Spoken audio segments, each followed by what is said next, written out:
biso moko ba Congolais tolingi sikoyo tozwa Congo depuis 1960 pour mboka na biso ezalaki tout d'abord ezalaki dirigé par les Congolais ezalaki envoyé na ba étranger yango wana mokozi ya mboka azwaki maele wana alingaki tout d'abord ayoka bana mboka nyonso sans omoni ye abengaki bana mboka oyo ayebi ke aza mwana mboka ayaki mais soki omoni ke moto ayaki te soit ke moto wana en doute de aza mwana mboka te Martin Fayulu ayaki te tozala ba politique tout à la réalité Martin Fayulu ti lelo pona yende président élu mais na kolinga na émission oyo na lobeta ki analyste c'est-à-dire na porter casquette de ça analyse politique avec consultation pourquoi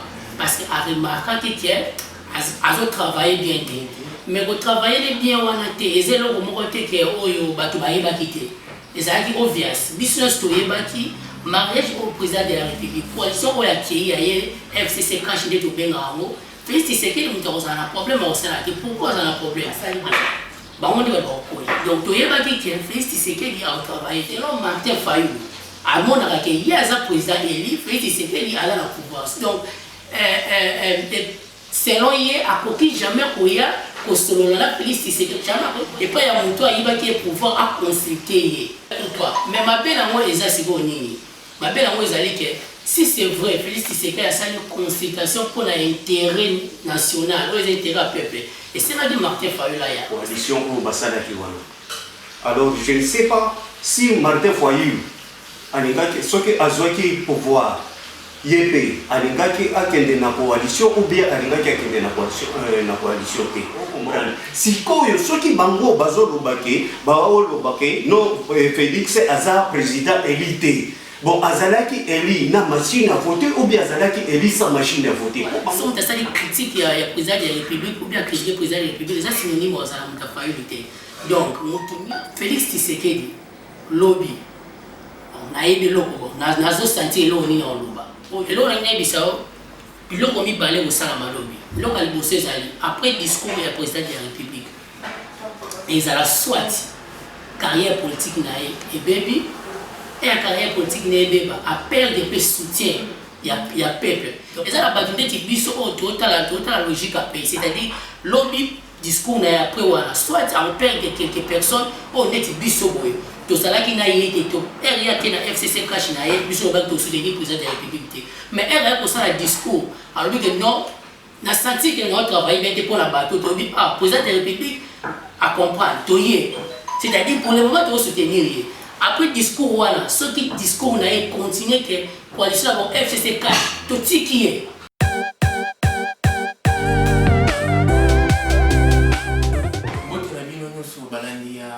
TV chaîne Nabino ya diaspora lelo tuye kolobela makambo mboka oyo tali ba consultation au chef de l'État qui kosala la semaine passée tozo ya malelo balobeli na biso ya makambo oyo tali mboka na biso Congo papa Dona na ndeko na biso na bandeko na biso oyo balobeli na biso ya mboka papa Donana Nicolas Stino pour le tali la consultation au chef de l'État qui sala récemment nandeli bango pe bamoneli makambo o eloko nini toko attendre la décision au chef de l'État à pouvoir comme décision ya makambo tali mboka biso bonjour lelo toza na plateau na biso ya Izo TV elingi toyeba na ndenge omoneli makambo oyo ya consultation chef de l'État oki kosala dernièrement eloko nini oyo tokosatande na décision oyo ya malamu oyo ekofela na nse mboka na biso Congo. Merci beaucoup na maloba oyo opesinga napesi mbote na bandeko nyonso oyo baolanda biso napesi tout d'abord mbote na bana nyonso ya Cape Town na bandeko baza libanda ya mboka na baoyo baza na mboka baza na mboka mibaya na pesi bango mbote na baoyo pe baza na Congo na pesi bango mbote avant na kota na likambo. Oza lisusu na ndeko na biso Stino oyo akolobela pe lisusu kaka na mboka na biso Congo mbote ndeko Stino. Mbote Congo na ezali Destino. Destino wala kazika donc précisément à Cape Town. Benga inga combattant na boya casquette wala te naza parmi ba jeunes ya betidia oyo bazalaki na groupe ya ba combattant depuis 2008. Donc nous allons qui ensemble ti donc la casquette qu'on peut apporter comme mais bisomoko étant que ba jeune depuis l'université tout ça là streeting moko na Congo ya Union des Nouveaux Nationalistes du Congo pas les streeting au ndé nazali na kati otolandela makambo ya mboka na biso kende bien sûr pe na pesi mbote na bandeko nyonso bozali bako Olanda biso et na bato baza précisément na Cape Town na Congo et partout dans le monde. Tozo banana na nini nozo monela makambo ya consultation au tozo sala au na mission de l'état au tiko sala gouvernement eloko nini toko satana au koza ya malamu na makambo nyonso oyo au tiko sala. Merci beaucoup pour la parole oyo pesi biso. Omoni tout d'abord tokozonga na sima na likambo oyo etali Congo. Omoni likambo oyo président auti kosala sikoyo oyo tobenga consultation ezaki biso sikoyo biso moko ba congolais tolingi sikoyo tozwa Congo depuis 1960 pomboka na biso ezalaki tout d'abord ezalaki dirigé par les Congolais te ezalaki envoyé na ba étranger yango wana mokonzi ya mboka azwaki maele wana alingaki tout d'abord ayoka bana mboka nyonso sans exception bato ya politique na bato ya balabala ba mama oyo batekaka na bawense bato nyonso alingaki ayoka tout d'abord bango avant asala nini azwa décision yango wana asalaki consultation wana et puis tokoba kaka ndenge tozosolola awa avant tokoma na nini na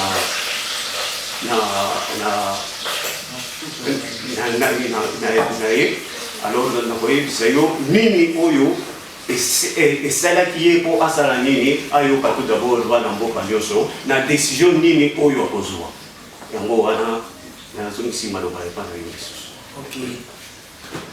Na makambo nyonso uti koloba na lingi lisusu natuna mutuna chef de l'état abekisaki bato nyonso tomoni bandeko na biso mosusu ya congolais baboyaki appel po chef de l'état abengaki bango po basolola na bango etali Congo na biso tomoni neti bandeko na biso ya PPRD bapesaki bango invitation bayaki te na bandeko na biso mosusu baka exceptionnel neti ya Lamuka bamosusu bayaki te mais na ndenge bamosusu bayaki na bao bayaki te nayebi te soki makambo oyo chef de l'état akozwa décision ekozala na bato nyonso bakondima yango bie ekozala na bao bandimi na bao bakoboyana yango wana nazongi lisusu kaka na ndenge nalobaki awa nalobi ke ekomi likambo ya kosapproprie na mboka na biso. Omoni ye abengaki bana mboka oyo ayebi ke aza mwana mboka ayaki mais soki omoni ke moto ayaki te zwake moto wana en doute de aza mwana mboka te na utaki koloba ke mboka na biso ezalaki envoyer na ba étranger yango wana alekaki sikoyo ayoka na souci ya bana mboka abengaki bana mboka nyonso po ayoka bango avant azwa décision yango wana abengaki bana mboka alors moto soki aboyaki koya c'est-à-dire aza mwana mboka te yango wana. sololanga ndeko biso Estino na nini natuna mutuna oyo etali makambo ya consultation au chef de l'état oki kosala lisanga toyebi te soki ekozala lelo tolobi oyo chef de l'état kosala discours na ye parce que alobaki ke bazo intercalé na makambo nyonso alingi asala oyo etali nani na chance ya mboka na biso Congo. Yango ayebisaki biso ke il faut consulter bakongolais nyonso na baplateforme nyonso pour ayeba eloko nini oyo ezosala te ke makambo oyo ekende liboso. Ko na ndenge makambo nyonso ndenge tomonaki biso nyonso bato mosusu bayaki na consultation abengisaki bango mosusu baboyaki. Maintenant tozozela bato nyonso awa congolais nyonso tozozela discours au président koloba neti résultat ya makambo auti kosala na ndenge ozomonela makambo oyo esalamaki eloko nini oyo tokosatana yango ya malamu oyo ekoprogresse mboka na biso Congo. Bon, na remarqué ndi otulinga 3 questions amba moko. Eloko alboso na oloba les informations président oloba lobby dimanche na 14h. Tozaki dans l'information pendant 2 semaines tu baka oloba na week-end oyo mais jour bimaki na onte depuis jeudi tu as besoin jour ka oloba dimanche na 14h30. Mais na kolinga na émission oyo na lobita ki analyste, c'est-à-dire na pour porter casquette dans ça analyse politique. Question autour des amis. Président a pensé consultation pourquoi? Parce que a remarqué que a travaillé bien, mais vous travaillez bien on a été et c'est le moment que oyo batu baïba quitter. Et ça dit obvious. Business to yebaki mariage au président de la République. Coalition oya qui a FCC cash de to bengango. Félix Tshisekedi nous avons un problème au Sénat. Pourquoi on a un problème? À ce travail là bas anniversaire politique là, c'est-à-dire en 2023, batu wana basa les mêmes bateaux au bet là bon tête à tête l'élection 2023. Première élo pour aller voir c'est tout ça analyse. Deuxième et puis les années. Bateau on va diriger pendant 18 ans. Basa les côté. Aux assis ba ko yiko aider yo to ko appuyer vision na yo pour ce qui os vie bango ba zoater na 2023 pour ce qui os vie ba lo ba ko moni bino na pendant 18 ans bosa les côté mais monto na 5 asali bo. Ba on ba ko. Donc to yeba ki Félix Tshisekedi a travaillé.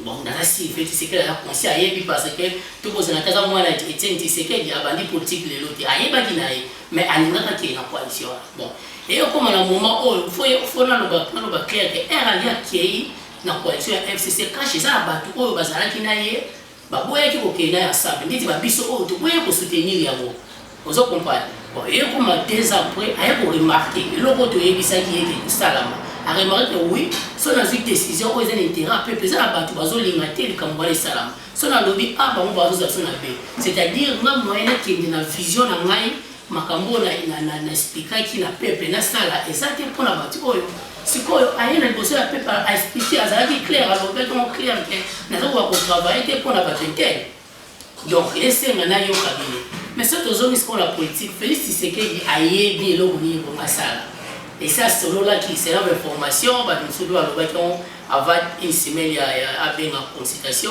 azala bati oyo ya mona ki basaki très important on peut se ba idée si ba peut se ki ba idée et oya sali siko ezali juste na ko loba ni pas manipulation mais alingi azwa décision na ye a commissaire mon décision moko nationale c'est-à-dire ayo kapena no bato peut-être lo moko ezangaki et na suka na yango a répondre a pesa biso décision finale mais en réalité président de la République a yebi loko nini oyo ye et bonga sala. Donc azala on déjà mutu malinga kine kaka yamala akende na so dialogue ta senga di constitution c'est-à-dire ayo kaka ba ita batu na sukara moye au pesa biso idée na. OK. Siko mutu na mususu na linga ki na tuna eza que chef de l'état a lobaki a demisaki batu nyonso na consultation. Toye komona batu mususu na kati ya consultation wana ba parti politique mususu ba bandi siko ko singa dialogue na ba makambo mususu o etali Congo. Bazobo ya consultation mais balingi dialogue wana et puis lingi esalema na batu moko songolo ya ke bakoyo bana président de la République ba mususu wana bavanda na ete soki yo oza na même idée na ndenge bazolobela makambo na bango ya ke dialogue est-ce que tokokendela na ligne moko ya consultation ou bien après consultation isusu tosala lisusu dialogue? Oui, so tu n'as question mon rôle na répondalité pourquoi ba parti politique mususu ba yaki na consultation te na ozongela wana bongo na yo répondre ona o lobby ya dialogue to zonga no pourquoi ba parti politique mususu ba yaki te to mona ki na kati ya lamuka keke mamba lamuka ba yaki mais tout le monde a qui Martin Fayou sur le but à clair Martin Fayou la musique va boire qui tout le monde qui va pépé qui va quitter Martin Fayou la quitté tout et tout le politique tout à la réalité Martin Fayou il est là pour na il est président élu en 2011 tous la président fonction Joseph Kabila pardon tous en 2006 tous Jean-Pierre Bemba ou à mon avis président élu Kabila Zalaki président fonction en 2011 et au Bimali qui c'était le président élu mais Kabila dans le pouvoir en 2018 selon Martin Fayou à mon avis il y a un président élu Félix Tshisekedi à la pouvoir donc selon hier à côté jamais koya ko solo la Félix Tshisekedi jamais koya à côté jamais koya et pas ya moto ayiba qui est pouvoir à consulter est-ce que vous comprenez permettez la pour expliquer mais to bundi na IDPS pembe vision IDPS et ça vision de nos alaki na to ekarna ki vision ya koko Tshisekedi to zaki na vision na ye to ekarna ki yango to ndé ko bundela est-ce que vous comprenez donc makambo Félix Tshisekedi dans Lucas Sala eza makambo biso to ndé ko Lucas Sala na mboka mais loko kaka moko o biso mona kai mabeza ke papa lobi bozo mise na Rwanda bon mais ça ils ont une façon ya koloba c'est-à-dire bolongola la pouvoir mais Félix Tshisekedi la bino to tika ino to zala to bi on mais comment papa baki ya zonga yo bino to zelisa ye na lisi to loba ka bo soko moni nyoka azokumba velo c'est ka pesi makolo tala lelo FC nda ko mo police ko c'est ko est-ce que vous comprenez donc na okata ko pousser ça que makomi balé usama soit à quelle vision a été soutenir soit à perdre des populations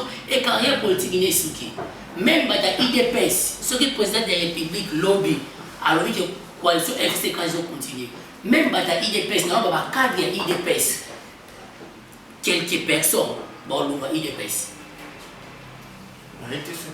so la diba la diba analyse ou bien la diba dire nous quoi Peter Kazadi na la daba la dit quelques membres de l'IDPS, on comprend que... Voilà qui est le président intérim de l'IDPS, Jean-Marc Kamoun, à l'Obaki, tant qu'il y a une consultation, à l'Obaki, après consultation, il n'y aura pas ni coalition ni cohabitation.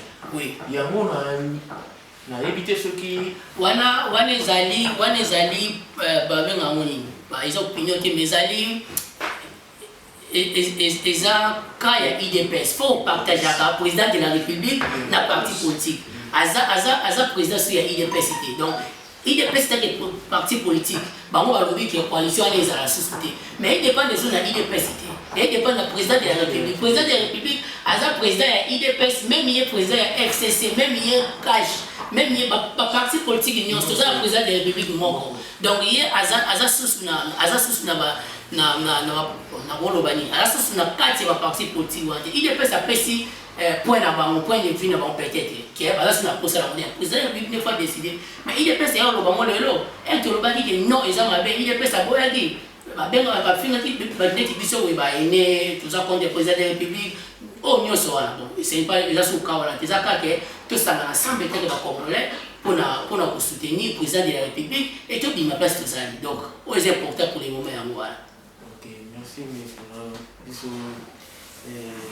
telo aujourd'hui disusu ndeko pa dana pona likamo utiko lobaki dialogue et osalima lisusu na mboka biso Congo te parce que tout ça là ba dialogue ebele mais biso ba makambo ebele dernièrement tu komona président de la République abengisaki ba généraux nyonso na réunion toyoki ezalaki na bamercenaire mosusu oyo balingaki batindaki bango na bagénéraux mosusu bazalaki en complicité na bango mpo balingaki basala coup d'état mosusu bakangi bango nayebi te ntango nazolobaki après discours ya lobby ya président de la République soki olobiki yakabwani na bato ya FCC ke guerre ekokota na mboka parce que tolandaki mois passé Emmanuel Chandal ni secrétaire général ya PPRD alobaki ke akoparalyser nini Congo soki bakangi Albert Yoyo sikoyo eza na sens wana na linga lobaki soki président lobi sikoyo ake akabwani na bango c'est-à-dire que guerre ekokota na mboka te c'est-à-dire que dialogue ekosalema lisusu te. Merci beaucoup pour la maloba oyo opesinga lisusu olandela na likambo oyo elobi ke ce qui le président lobby peut-être moi trouve les cocottes en boca. Au moni Kabila, ça fait longtemps bazalaki déjà na bakapanga na bango na ba soki nazongi na sima tango Kabila ayaki na sommet na Namibie.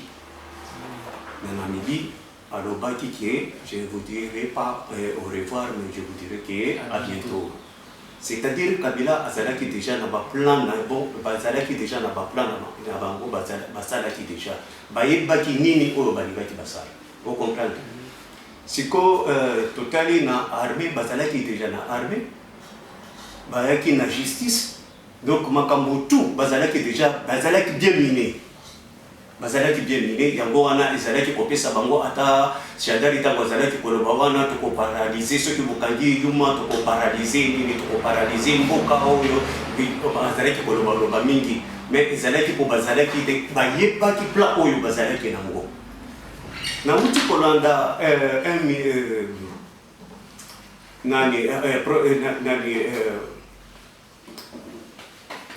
gouverneur il y a Sud Kivu, si je ne me trompe pas, comme on a Julien Balou. Au moni, Makambonyo sur Salamaka, et Zaka n'a pas signé du temps. On comprend? Makambonyo sur Salamaka, Makambonyo sur Salamaka. Auto mona na mouille, mais Zaka n'a pas signé du temps. Ce que j'ai dit qu'autant n'a pas signé du temps, donc au tambola, aux autres tambola na mouille. On comprend? Aïe, alobaki.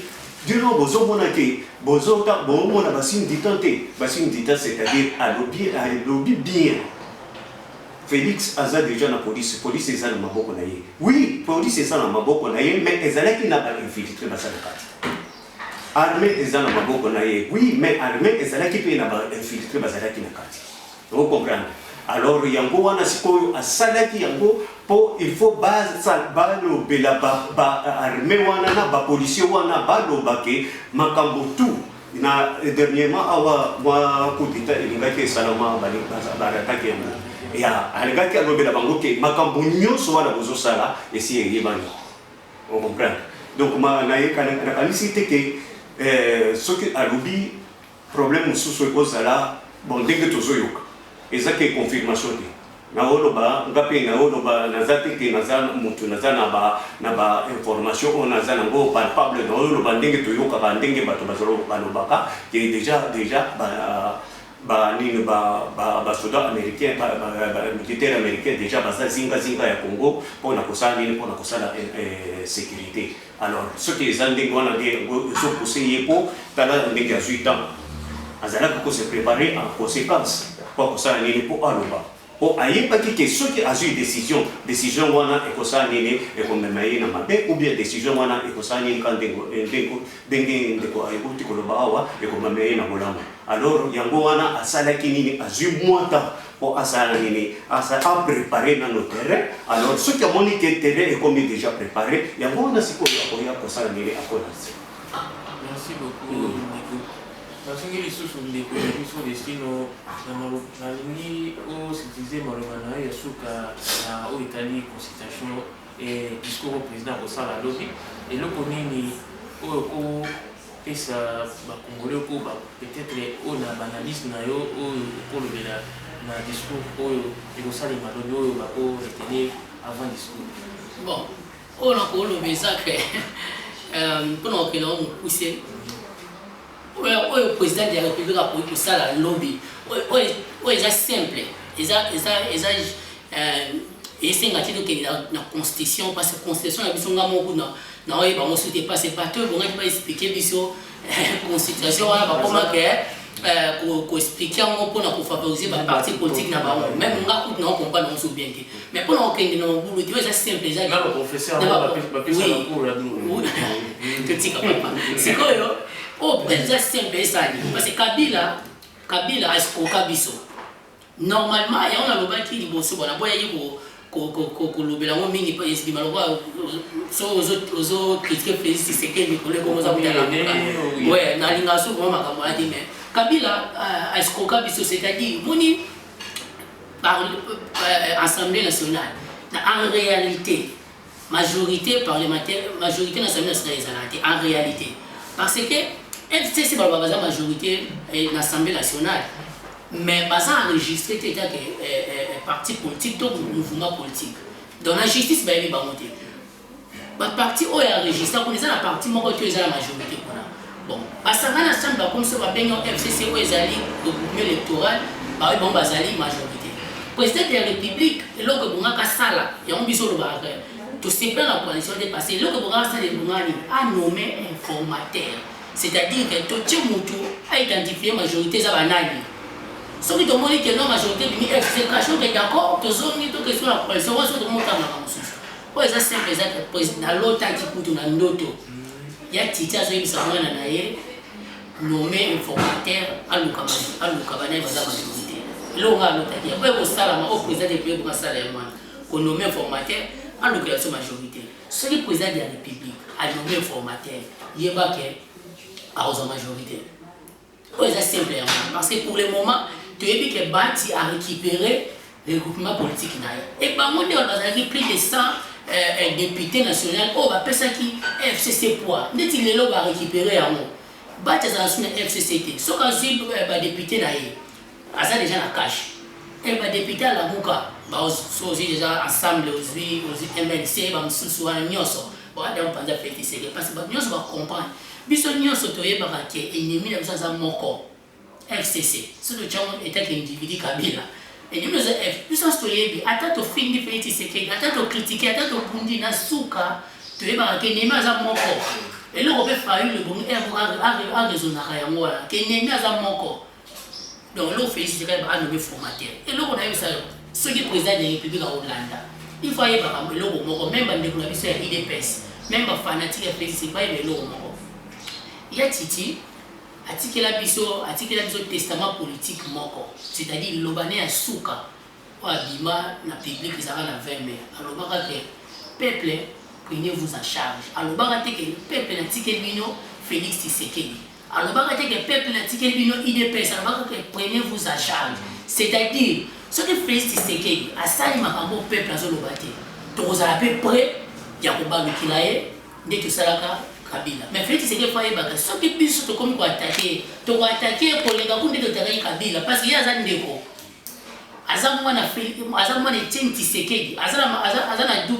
Azana makomi balé au gasala qu'on aurait papa na aidé qu'on aurait yemoko à chaque trace politique na donc azana mukumba munene ya mwana poto boya eza moi difficile poto yike makila na biso eza kati na mais ce to boye to boya double donc il faut aller de l'autre côté lobby to c'est tant que majorité et nous avons facile merci parce que nous sommes na toki bonana biso destino a ponaye a lobby que solution oyo na makambo oyo président pour ça le discours lobby il faut président a nommé informateur pour identifier majorité toki biso nous sommes ndenge à expliquer makambo sur ya regroupement politique ya FCC ndenge ba lobaka baza majorité mais baza respecter justice yebi bangote na maloba na yo suka na makambo oyo président de la République a koloba lobby na évité yo koloba ndenge nini loko nini oyo oko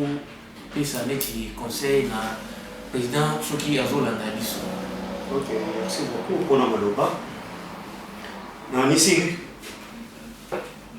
ndenge na loba ki lisusu ke président azana nini azana pouvoir nyonso ya ko soki alingi aloba atako soki alingi ke ko parlement wana a dissoudre yango ako dissoudre parlement wana mais atikala bandinga do ndeko uti ko wana atikala na nini atikala a respecter constitution na ndenge asali baba ko asali consultation boye c'est-à-dire et monani ki asali azui déjà majorité alors ngape na ndenge na ngape ndenge na moneli donc ekozala bien soki asali nini atindi vraiment informateur. Et puis informateur ndenge na zolo wana informateur il paraîtrait na ko lobate ke mais il paraîtrait et cause la paix mbemba ou bien cause la patumbi ou bien cause la bahati kana pele na monique akotinda moi informateur pour ça nini pour trouver majorité pour makambo ça nini et démarrer. Merci balani na biso nyonso ya Izo TV. Tokomi na suka na émission na biso ya lelo. Komona na prochainement ce qui nabe abesi biso pema Oliver.